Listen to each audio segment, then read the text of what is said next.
अस्सलाम वालेकुम viewers, rich Pakistan का नया एपिसोड लिए मैं हूं आपका मेजबान अब्दुर्रहमान। आज डिस्कस करेंगे पाकिस्तान में दरियाफ्त होने वाले गैस के 5 नए कुओं से पैदावार सिस्टम में शामिल हो गई है।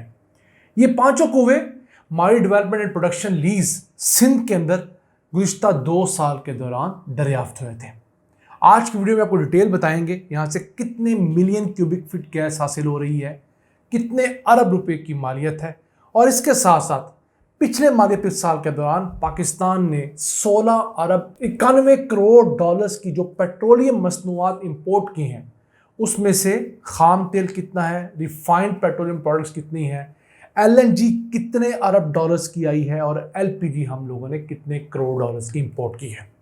लेकिन पहले बात करते हैं आज की जो इंतहाई अहम खबर है। माई पेट्रोलियम जो पाकिस्तान में गैस प्रोड्यूस करने वाली दूसरी बड़ी कंपनी है, उसने अपनी माई डेवलपमेंट एंड प्रोडक्शन लीज के एरिया के अंदर 5 नए कुएं खोदने के बाद उनसे 30 मिलियन क्यूबिक फीट गैस रोजाना पाकिस्तान के सिस्टम में शामिल करना शुरू करती है। अब इस गैस की अगर हम मालियत डिस्कस करें तो ये सालाना 120 मिलियन डॉलर की गैस बनती है अगर हम बाहर से इंपोर्ट करें, यानी 33 अरब रुपए की गैस इन 5 कुओं से हमारे सिस्टम में शामिल हुई है। ये कुएं 2024 और 2023 के दरमियान जो है मुख्तलिफ औकात में खोदे गए और यहाँ से गैस हासिल हुई है। अब पाकिस्तान के अंदर मारी पेट्रोलियम जो है वो सक्सेस रेट के हिसाब से बहुत अच्छी है, यानी ये अगर 100 कुएं खोदती है तो उनमें से 70 के अंदर तेल या गैस निकल आता है। वैसे पाकिस्तान की एवरेज जो है वो 100 कुओं में 33 कुओं की है, 33% का हमारा सक्सेस रेट है, और इंटरनेशनल ये सक्सेस रेट जो है वो 14% है। पाकिस्तान के अंदर देखने को तो बहुत बड़ा सक्सेस रेट है, लेकिन इसमें फैक्टर ये भी है क्योंकि हमारे यहाँ बहुत ज़्यादा अर्करेजी के बाद चंद कुएं खोदे जाते हैं तो इसलिए सक्सेस रेट भी ज़्यादा है। हम लोग रिस्की कुएं खोदते भी कम हैं, जबकि दुनिया के जो दीगर बड़े ऑयल और गैस प्रोड्यूसिंग कंट्रीज़ हैं वहाँ पर वो बहुत ज़्यादा बड़ी मिकदार के अंदर कुएं खोदते हैं। उनमें से बहुत अच्छी पोटेंशियल वाले भी होते हैं, कुछ रिस्की भी होते हैं, तो इस वजह से उनकी 14% की सक्सेस रेट है। लेकिन फिर भी वहाँ पर प्रॉफिट भी हमसे ज़्यादा है और गैस तेल की प्रोडक्शन भी ज़्यादा है, क्योंकि तेल और गैस दुनिया के महंगे तरीन कारोबारों में शुमार होता है और मुनाफा बख्श तरीन कारोबार भी है। अब पाकिस्तान गुज़िश्ता 76-77 सालों में सिर्फ 1450 कुएं खोद चुका है तेल और गैस की तलाश के लिए। पाकिस्तान के पास तेल और गैस का जो पोटेंशियल का एरिया है यूएई से 10 गुना ज़्यादा है। कतर से हम लोग 72 गुना ज़्यादा रकबा रखते हैं उस रकबे को जो कि तेल और गैस की दौलत से माला माल है, जहाँ पर सेडिमेंट्री रॉक्स हैं। लेकिन अगर हम लोगों ने 76 साल में 1450 सिर्फ कुएं खोदे हैं तो ये तो ना होने के बराबर है। फिर अब जाके हम कुछ साल के तकरीबन 35 कुएं व मुश्किल खोदना शुरू हुए हैं। पाकिस्तान जैसे मुल्क में और इतने बड़े पोटेंशियल वाले मुल्क में ये तादाद 100 से 150 कुओं की होनी चाहिए, तब जाकर हमारी लोकल डिमांड भी बहुत हद तक पूरी होगी, बल्कि हम गैस एक्सपोर्ट करने की पोजीशन में भी आ सकेंगे। अब इस वक्त पाकिस्तान जो अपने लोकल ज़राए से गैस प्रोड्यूस कर रहा है वो है 3.2 अरब क्यूबिक फीट रोज़ाना। इसके अलावा हम रोज़ाना कतर से 1 अरब क्यूबिक फीट गैस इंपोर्ट कर रहे हैं, तो तब जाके हमारे सिस्टम में 4.2 अरब क्यूबिक फीट गैस रोज़ाना आती है, जबकि हमारी डिमांड जो है आजकल कुछ 7 अरब क्यूबिक फीट की है, सर्दियों में बढ़कर 8 अरब क्यूबिक फीट हो जाएगी। तो हमारी डिमांड के मुताबिक अभी भी हम लोग कुछ 60% गैस मुहैया कर पा रहे हैं इंपोर्टेड और लोकल ज़राए से, और जो हम इंपोर्ट कर रहे हैं गैस वो भी कुछ सस्ती नहीं है। पिछले साल हम लोगों ने कुछ 3 अरब 94 करोड़ डॉलर्स की एलएनजी इंपोर्ट की है कतर से। यही नहीं, पाकिस्तान ने पिछले मालियती साल में 16 अरब 91 करोड़ डॉलर्स की पेट्रोलियम मसनूआत मजमूई तौर पर इंपोर्ट की हैं। इसमें से जो हम लोगों ने खाम हालत में तेल इंपोर्ट किया वो था 5 अरब 53 करोड़ डॉलर्स का। फिर हम लोगों ने 6 अरब 65 करोड़ डॉलर्स का रिफाइंड पेट्रोल, डीजल, इस तरह की चीज़ें इंपोर्ट की हैं। एलएनजी का हम बता चुके 3 अरब 94 करोड़ डॉलर्स। फिर एलपीजी हम लोगों ने कोई 79 करोड़ डॉलर्स की इंपोर्ट की है।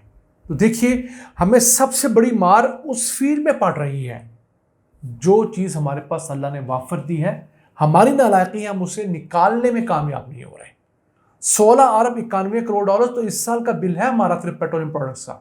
आज से 2 साल पहले चले जाएं तो ये बिल हमारा तकरीबन $25 बिलियन का था, जब दुनिया भर में पेट्रोलियम प्रोडक्ट्स बहुत महंगी थी। मैं बात कर रहा हूँ इमरान खान के आखिरी महीनों की, यानी कि जब जून 2022 मुकम्मल हुआ था, उस साल हम लोगों ने तकरीबन $25 बिलियन की पेट्रोलियम मसनूआत और कोयला इंपोर्ट किया था। तो हमारे अक्सर नाज़रीन पूछते हैं कि जो हम लोकल गैस प्रोड्यूस कर रहे हैं इसका फ़ायदा क्या है। वो मैं आज के फिगर से आपको बताना चाहता हूँ कि हम जो imported gas 1 billion cubic feet रोज़ाना इस्तेमाल करते हैं उसका सालाना बिल है $3.94 करोड़। तो इसके मुकाबले में हम जो 3.2 billion cubic feet gas local produce कर रहे हैं उसकी मालियत पता कितनी बनती है? $12 बिलियन से ज़ायद अगर हम ये भी गैस इंपोर्ट कर रहे होते। तो जितने ज़्यादा कुएं हम खोदेंगे उतने कम डॉलर्स की हमें गैस इंपोर्ट करनी पड़ेगी।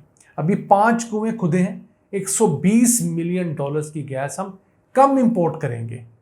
इसी तरह के अगर 50 कुएं होते तो हम लोगों ने $1.20 करोड़ की गैस कम इंपोर्ट करनी थी। अगर इसी तरह के 100 कुएं होते तो हमें $2.5 बिलियन की बचत होनी थी। 200 कुएं होते तो हमें $5 बिलियन की बचत होनी थी। तो ये फायदा होता है अगर आप अपने एक्सप्लोरेशन करें, उनको बढ़ाएं और उससे अपने मुल्क के अंदर तरक्की के नए रास्ते खोलें। पाकिस्तान ने अब तक अगर 1450 कुएं खोदे हैं, उनमें से 467 के अंदर तेल या गैस निकली है। 96 कुएं इनमें से ऐसे हैं जिनमें से तेल निकला है आज तक, और 371 कुएं ऐसे हैं जिनमें से गैस हमें मिली है। अब ये पीनट्स है हमारे जैसे मुल्क के लिए। अब इस रवा 2024 के साल की बात करें तो अब तक 12 डिस्कवरीज हो चुकी हैं, जिनमें ये आज वाली जो हम खबर डिस्कस की उसकी डिस्कवरीज भी 2 शामिल हैं।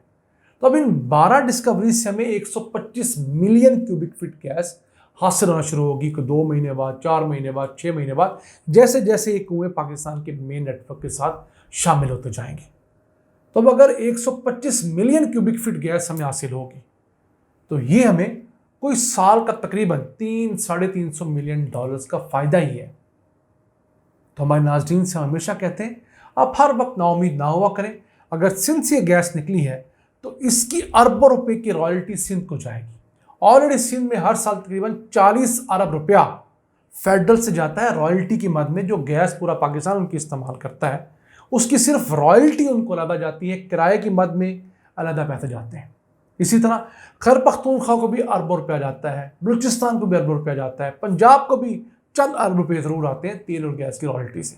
हम कोशिश करेंगे एक ऐसी वीडियो बताएं जिसमें आप लोगों को ये बात बता सकें कि पाकिस्तान का कौन सा सूबा तेल और गैस की रॉयल्टी की मद में कितने अरब रुपए कमाता है। क्यों? जिस ज़िले में से तेल और गैस निकलती है उस ज़िले के अंदर उस रॉयल्टी का लगना पाकिस्तान के आइन के मुताबिक लाजिम है। अब अगर अरबों रुपया सिंध में आ रहा है और सांगड़, हैदराबाद, खैरपुर, दूसरे घोटकी जैसे अजला के अंदर पैसा नहीं लग रहा तो ये खालिसतन पीपल्स पार्टी का कसूर है। खैबर पख्तूनख्वा में नहीं लग रहा तो पीटीआई की हुकूमत का कसूर है। पंजाब में नहीं लग रहा तो जो भी पंजाब की हुकूमत है, कानून लीग की, खा आपका पीटीआई की, तो उनका कसूर है।